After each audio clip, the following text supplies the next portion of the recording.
Hi there, everybody. Namaste. This is Linda Bennett, your spiritual counselor and psychic host for Metaphysically Speaking. We're going to spend some time with you this afternoon, and we're going to be talking about a variety of things. And we're taking some calls, and we've got some people lined up as we speak. And this is going to be more of an open metaphysical question and answer session where people can ask anything they like. Preferably not a personal question. Should I sell my house and move back up north? I don't want to hear that question ever again. But I am interested in metaphysical questions. And for those of you who are new, Aristotle said metaphysics is the unseen world. Many years ago in meditation, I got the idea of metaphysically speaking as the title to things that I do, whether I'm writing or whether I'm lecturing. I had a television show and I do local radio, and this is on your computer as well as radio.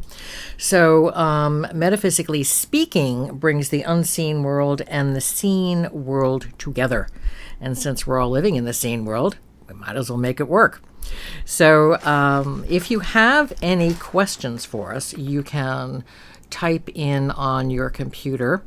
And if we don't catch it on this show, we will catch it on the next one or two shows and answer your questions. And that is metaphysicallyspeaking.com. Metaspeak.com, metaspeak.com, and post your metaphysical question. It can be about astrology, it can be about near-death experiences, it can be about what happens after you die, it can be what's with the weather. Please don't ask me about December 21st, 2012. None of us really knows what's going to happen, except we are having an astronomical / astrological transit. And if you have a telescope, you can watch it every night in your own sky, in your own house. And anything that is of interest to you, how do plants relate to nature? Why are we destroying the planet? What is our right? Do we have a right to destroy the planet? Do we have a right to destroy animals? Do we have a right to destroy each other?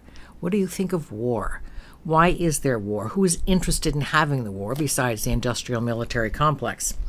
You can ask questions about your own astrological sign, about your child's, husband's, wife's astrological sign, anything you are interested in and how it relates to the world. Everything relates to everything else. And one of the things we're going to be talking about tonight is the Higgs boson God particle that everybody was searching for and, oh my gosh, finally found. So I believe we have a caller on the line as we speak. Caller, first name and comment or question. Is the caller there? Did we lose the caller? Lost the caller? Okay, caller's going to call back. The thing we're going to talk about tonight, which is a cycle that is going on from October 2012 till September 2015, Saturn, the planet, in the sign of Scorpio. And what does that mean for you if you have Scorpio in your chart or its partner, Taurus? There are 12 signs, so there are 6 partners. So if you have Taurus or Scorpio in your chart, you should be especially interested. But what does it mean for the world? Okay, we have the caller back on the line. Caller, first name and comment or question. Hi, my name is Teresa. Okay, Teresa, what's your question? I recently found out that I was pregnant, and the baby that I'll be expecting is in an astrological sign that is not compatible with me by my charts. Yeah. And I'm like, is there any way I can get around that without having prejudice when it comes to when the baby is born or anything like that? Just kind of putting that aside. Well, if this baby is born, I believe you're a Cancer. Yes. I think I know who you are. And so the baby is born in your opposition, 12 signs, 6 pairs. And Cancer and Capricorn are not completely harmonious. Cancer wants to love everybody, wants everybody to be happy.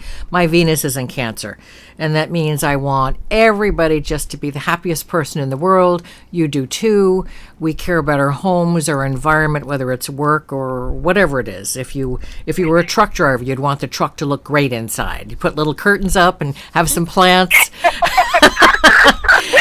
Absolutely. And we'd have little cards from our loved ones taped onto the windows. So Capricorn, on the other hand, is an earth sign where Cancer is a water sign.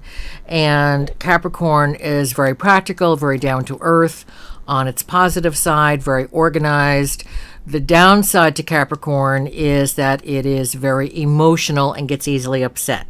I have a cousin who's a Capricorn. I know whereof I speak.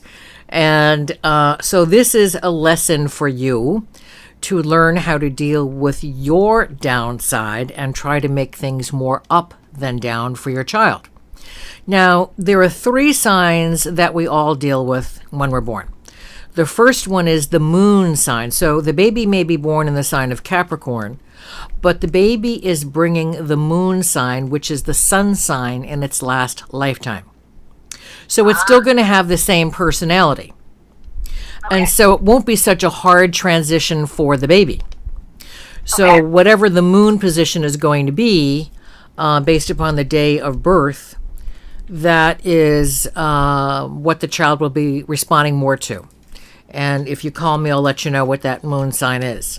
So when the baby turns into a young adult or a teenager, or as parents want to say, the years that they want to start killing their kids when they're teenagers, they are not only having their hormones raging, but their sign is changing from the moon, which was the sun sign for the last lifetime, into the sun sign, in this case Capricorn, which was their rising.